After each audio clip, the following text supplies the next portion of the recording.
Bismillahirrahmanirrahim. Assalamualaikum warahmatullahi wabarakatuh. Teman-teman, di video ini saya mau bagi-bagi teori tentang hard sell versus soft sell.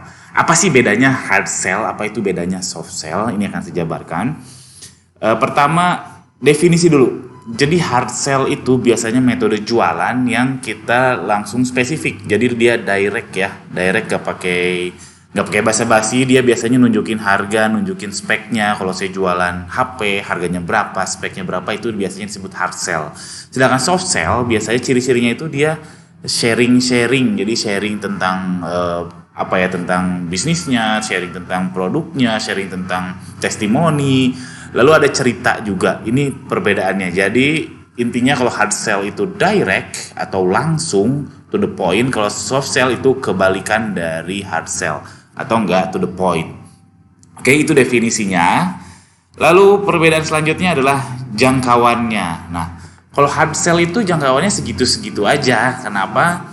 Karena nggak mungkin viral. Contohnya teman-teman jualan di Facebook. Aku jualan obat jerawat seharga 50.000. Yang share banyak nggak? Saya yakin nggak sebanyak orang yang soft sell. Kalau soft sell misalkan cerita obat jerawat saya dulu 3 hari yang lalu kayak gini tiba-tiba pakai obat ini langsung hilang dan lain sebagainya, itu namanya cerita, itu mungkin banget viral. Sorry, nggak mungkin banget, tapi mungkin viral, walaupun ya untuk bikin konten viral itu susahnya bukan main. Makanya kalau hard sell jangkauannya segitu-segitu aja, alias satu layer. Karena kalau kita upload produk atau jualan di Facebook ya udah segitu aja, cuma sampai kita yang share. Orang lihat cuma di satu level dari kita. Kalau viral atau soft sell yang bisa viral, orang banyak yang share, itu jangkauannya bisa luas.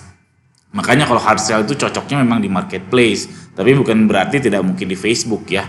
Itu mungkin aja. Tapi kalau soft sell nggak cocok di marketplace. Jadi kalau soft sell nggak cocok di marketplace, cocoknya di Facebook, di YouTube, di blog, dan lain sebagainya. Karena berharap orang banyak yang baca, di sharing, dan seterusnya. Nah, kalau di funneling, jadi teman-teman harus tahu teori funneling ya. Kalau yang belum tahu, saran saya googling dulu atau search video saya tentang funneling.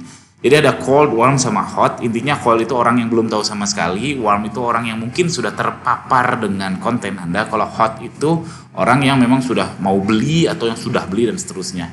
Nah, teknik soft sell itu adalah yang paling atas ini teman-teman. Jadi cold pun kan tingkatannya macam-macam ya. Ada yang target audience kita, ada yang tidak.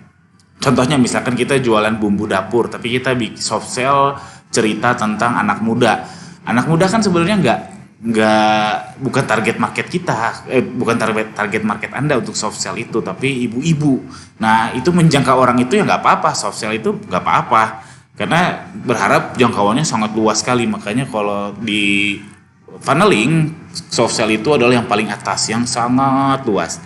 Kalau hard sell itu di paling bawah di bagian cold, karena berusaha untuk menargetkan target pasar. Kalau tadi jual bumbu dapur ya udah langsung aja jualin, tawarin ke ibu-ibu. Oke, tawarin aja langsung ke ibu-ibu, ini bumbu dapur 5.000, di pengiriman 2 hari, mau atau enggak? Kalau mau oke, kalau enggak mau ya sudah. Kalau soft sell diceritain dulu bagaimana bumbu dapur ini dibuat dari pedalaman desa mana, dan macam itu, cerita atau sharing atau knowledge, itu namanya soft sell. Selanjutnya hasil. Kalau hard sell, orang yang metodenya hasil berharap hasil instan atau langsung. Sebenarnya instan itu bukan berarti jualan sekarang langsung kaya sekarang ya, cuman hasilnya tuh langsung atau terukur. Jadi kalau misalkan saya jualan tadi yang bumbu dapur, saya reach 1.000 orang, omsetnya berapa? Udah jelas. Oh, omsetnya cuma 1 juta, oh rugi, ya sudah saya gagal. Tapi kalau soft sell, dia sharing ke 1.000 orang, belum berharap ada penjualan dari situ, tapi lama. Jadi dia sharing dulu, dia ngasih tahu dulu bahwa bumbu dapur ini ada A-nya, ada B-nya, berharap dia follow dulu, sign up dulu, baru nanti dijualin atau di hard sellin. Karena memang sesuai dengan funneling ini, orang yang metodenya soft sell nanti lama-kelamaan juga hard sell, karena lama-kelamaan harus nawarin produk. Kalau nggak nawarin produk ya nggak dapat revenue, nggak dapat omset. Nah, oke. Balik lagi ke hasil. Nah, inilah kenapa kalau soft sell itu tak terukur. Saya bilang kenapa? Sekarang kalau teman-teman disuruh sharing cerita terus menjangkau ribuan orang, berapa ribu sih yang share, berapa ribu yang beli dari situ?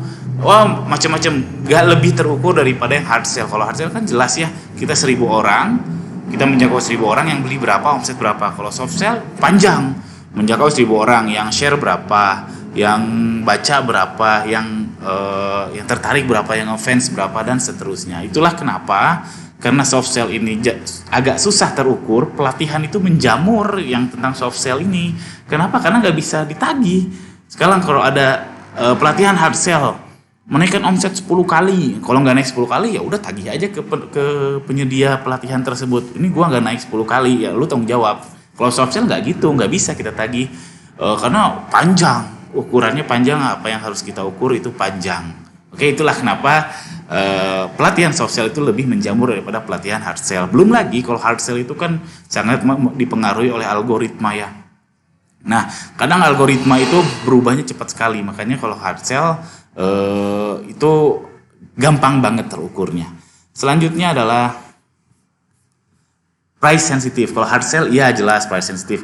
Karena tadi saya bilang mainnya itu sebagian besar di marketplace, karena bisa membandingkan side by side antara produk A sama produk B harganya berapa. Kalau soft sell nggak price sensitive. Karena apa? Bayangin kalau Anda sudah ngefans ke suatu entity, suatu bisnis, mau berapapun dibeli. Contoh Anda ngefans ke Liverpool gitu. Liverpool kan nggak pernah bilang, Muhammad Salah nggak pernah bilang, ini beli jersey, nggak pernah bilang gitu. Cuman dia main yang bagus, dia menunjukkan personality yang bagus, itu soft sell. Nah fansnya itu mau beli sama si Muhammad Salah. Lalu sama si Liverpool. Mana lebih baik? Nah aslinya relatif ya. Ini saya jawab klise relatif. Ada yang sukses di hard sell, ada yang sukses di soft sell, dan seterusnya. Tapi menurut saya hard sell itu lebih baik. Kenapa? Karena jualan langsung aja orang mau beli, apalagi kalau diembel-embeli cerita, ya nggak? Jadi kalau saya nawar nih handphone nih harganya Rp10.000, mau beli nggak mau, ya udah pergi, itu aja udah jago ngejaring orang banyak. Apalagi kalau dibumbui dengan cerita-cerita yang viral, cerita-cerita yang clickbait, cerita-cerita yang